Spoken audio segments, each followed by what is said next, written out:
Hi team, Coach Alexa here.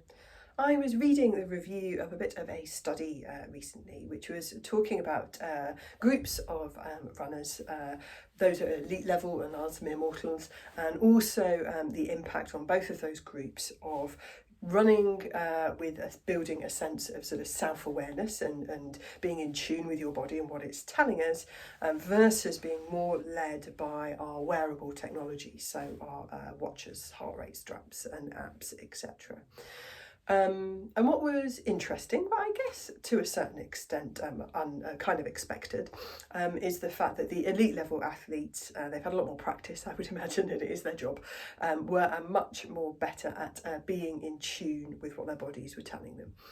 They were more able to kind of pick up if they were, fatigued, needed more recovery, had lots of energy, the impact of different foods had on them, the impact of different training sessions, and during a run or a race, managing that effort level depending on how the body felt at that point. So that's kind of unsurprising, I think.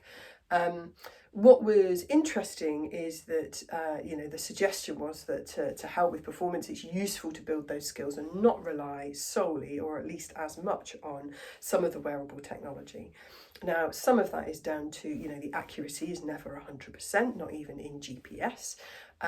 Certainly for some of the other random things I start seeing from, for example, Garmin watches about estimated sweat loss. I mean, how on earth it thinks it knows that, I don't know. It's got no way of accurately calculating it at all.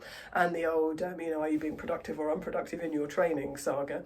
We're most, but particularly for that one, we're better off just, maybe keeping a written training diary and tuning into how do we feel? Are we feeling a bit lower in energy this run, this day, this week, this month, and adapting things accordingly. The other, I guess, kind of interesting point for me is learning to split up or kind of get a feel for how our body reacts to different things, how it feels. And, in the context of, being on the receiving end of a sports massage, the example that I thought of is it good pain or bad pain? So really learning about our bodies, and when pushing on, even though our body is going, hang on a sec, this is hard, but I'm still confident to push on, versus hang on, this is hard, we probably shouldn't do it anymore. And learning where that line is really a true, particularly for the elite level, a true way to kind of find out where our potential sits. But yeah, it was an interesting big takeaway for me about perhaps those wearables like the watches, etc. We become more reliant on them at the expense of listening to our own bodies, and maybe they encourage us to be less tuned into what our bodies are telling us, which probably isn't a good thing in the long run.